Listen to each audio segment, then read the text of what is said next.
Tapi kali ini kita mau belajar tentang konseling pranikah. Konseling pranikah itu penting. Kali ini kita akan belajar arti pernikahan. Topiknya adalah tidak ada keluarga yang sempurna. Parenting ini perlu diketahui oleh semua orang, bukan hanya orang tua. Belajarlah menjadi teman yang asik, yang ngobrol, yang menghargai. Family unboxing, membongkar keluarga.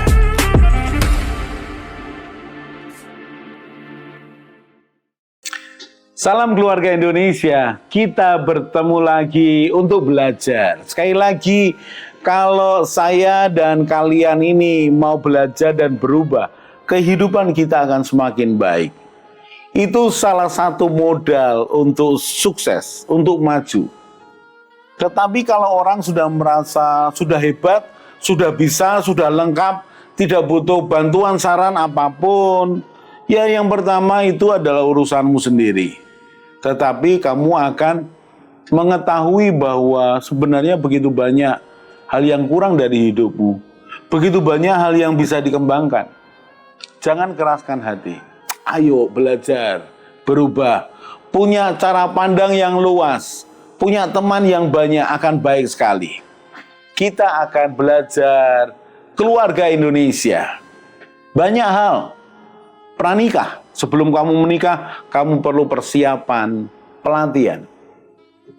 Pernikahan, suami istri, menjalani kehidupan bersama dengan orang yang sama, yang bisa berkembang, bisa tidak berkembang, bisa berubah atau tidak mau berubah. Tapi itu adalah pasanganmu seumur hidupmu. Karena itu, pertimbangan dengan baik. Jangan mudah putus asa dengan pasanganmu. Ingat, perjalanan masih jauh. Jangan mudah putus asa dengan pasanganmu atas sifat buruknya. Sudahlah, memang itu paketannya. Terima dan mengucap syukur, jalani. Kalau dia bisa berubah, mengucap syukur. Kalau tidak, ya sudahlah. Tetap kamu istriku, tetap kamu suamiku. Mengapa? Karena kita diikat dalam satu perjanjian yang lebih mulia, lebih kuat daripada emosi dan kenyataan. Jadi kita belajar keluarga Indonesia. Kita belajar tentang orang tua dan mertua, atau mertua dan menantu.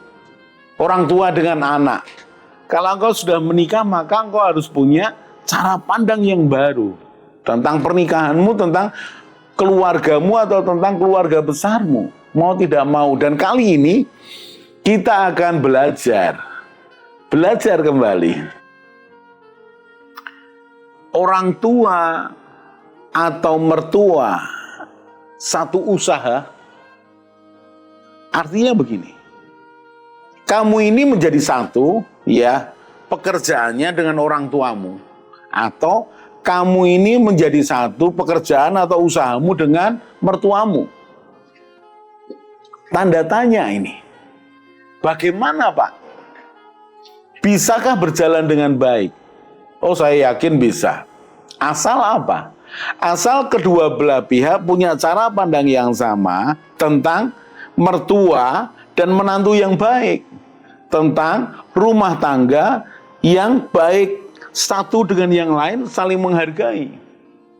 Tidak ada intervensi sembarangan. Apakah orang tua kepada anak atau menantu atau sebaliknya. Selama dua pihak ini, orang tua atau mertua dengan anak atau menantu ini, memiliki konsep yang baik tentang hubungan, tentang keluarga, tentang pernikahan, ini bisa dilanjutkan dalam hal usaha. Tetapi tidak sesederhana itu, karena saya memberikan konseling kepada orang-orang yang memang yaitu perusahaan keluarga. Sudah dari dulu begitu. Jadi kalau mau merubahnya, ya membutuhkan perubahan yang sangat besar dan mereka tidak dengan mudah. Atau memang itu perusahaan keluarga, bukan hanya keluarga mertuamu atau orang tuamu, tapi itu keluarga besar, turun-temurun. Bagaimana kamu bisa masuk ke dalamnya dan memberikan sesuatu yang positif, bukan negatif. Pak, idealnya, apakah bisa seorang anak ini kerja dengan orang tuanya atau menantu dengan mertuanya? Saya tidak berani mengatakan idealnya seperti apa. Karena begini, anak bekerja dengan orang tuanya bisa juga baik kok. Menantu bekerja dengan mertuanya dalam satu usaha bisa jadi baik kok. Karena seperti anak atau menantu kerja di perusahaan lain, bisa baik juga bisa buruk. Jadi jangan melihat bahwa, oh ini karena ada hubungan keluarga, oh ini pasti baik, oh ini pasti buruk. Kita tidak bisa bicara begitu.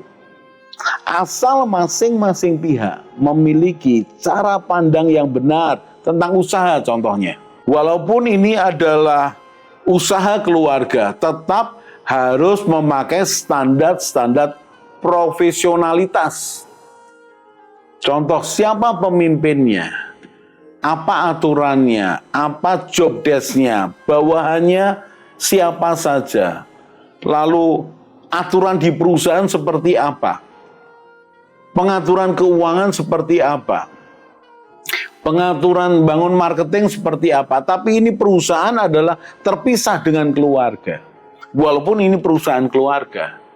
Nah, kalau sudah dibuat pemisahan yang begitu rupa dan ini mau kerja profesional, nggak ada masalah. Karena walaupun ini anaknya, tetapi punya job desk yang jelas, punya kewenangan yang jelas, tidak bisa mentang-mentang anak kemudian intervensi. Atau menantunya kerja di perusahaan keluarga yang sudah profesional ini, nggak ada masalah sekali lagi. Toh di dalam perusahaan ada peraturan-peraturan yang harus diikuti, ditaati oleh semua bagiannya. Ya kalau dia menantukan bisa jadi dia terima gaji lebih besar, fasilitas lebih banyak. Sekali lagi, balik kepada peraturan perusahaan. Jadi kalau bicara aturan perusahaan, contoh, untuk manajer dapat tunjangan rumah, dapat tunjangan mobil. Nah, walaupun dia ini anak, tetap dia mengikuti tunjangan yang ada. Masalah kemudian dalam pertemuan keluarga, orang tuanya atau mertuanya memberikan kepada anak atau menantunya mobil yang lebih baik. Oh, itu urusan keluarga. Lalu mobil ini dibawa ke kantor, ya urusannya dia dong. Tetapi sumbernya kan jelas. Bukan bersumber dari perusahaan ini, tapi dari keluarga. Pak, rasanya memisahkannya sulit. Kalian lebih baik berpikir profesional aja kalau kerja. Profesional. Dan terserah dialah mau memberikan anaknya mobil mau seharga 600 juta, 1 miliar. Ya kan dia papahnya. Tapi kalau dia ke kantor, dia mau naik mobil seharga 1,3 miliar. Gak ada urusannya, tetap tugasnya ya tugas di kantor sesuai dengan jabatannya. Wewenangnya juga wewenangnya terbatas. Kemudian apakah dia kemudian bisa intervensi seperti papahnya atau mertuanya yang memiliki kekuasaan mutlak? Tidak bisa. Nah inilah profesionalitasnya dijaga. Nggak ada masalah. Jadi orang tua, mertua, satu usaha dengan anak atau menantu, nggak ada masalah. Asal memang ada tatanan, peraturan, batasan yang jelas. Jadi nggak ada masalah. Masalah akan timbul kalau dicampur adukan. Contoh yang pertama, perusahaan keluarga punya keuangan dan dicampur adukan antara usaha keluarga dengan keuangan rumah tangga. Lebih-lebih lagi ketika anaknya sudah menikah, tambahi lagi bebannya ke dalam keuangan perusahaan. Kacau. Saya pernah mengkonseling kasus yang seperti ini.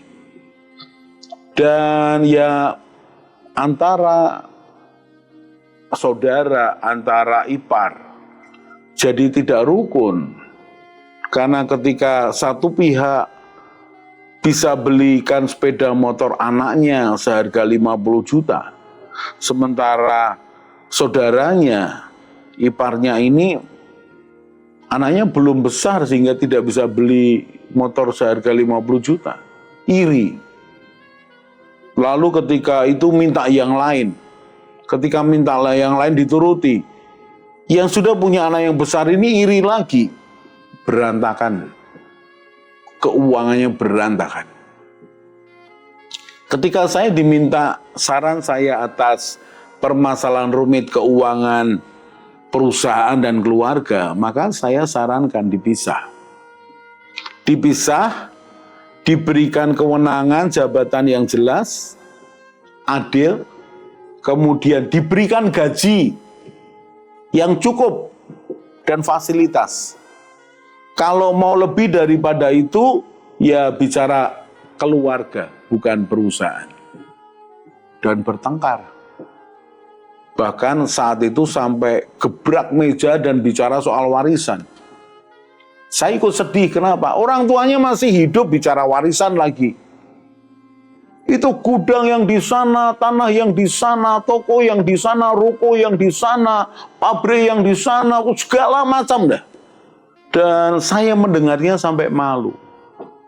Di manakah hubungan yang indah antar keluarga yang kemudian naik menjadi keluarga besar, mertua menantu, orang tua anak dengan menantunya. Berantakan, saudara. Tapi sekali lagi saya hanya orang luar yang dimintakan saran. Saya sarankan demikian. Jadi orang tua, anak, mertua, menantu, satu usaha, bisakah? Bisa. Asal ada keteraturan, ada kejelasan, ada pembagian yang adil. Kalau tidak, ya tumpang tindih. Mungkin saudara punya pendapat yang lain. Bolehlah berbagi cerita, berbagi kisah dengan kami. Kita akan lanjutkan episode yang lain. Salam keluarga Indonesia.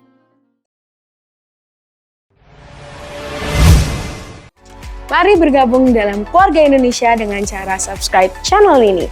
Di Keluarga Indonesia, kita akan belajar bersama tentang pranikah, pernikahan, keluarga, parenting, mertua menantu, dan juga family unboxing. Jadi jangan lupa share pada teman dan keluarga dan juga subscribe.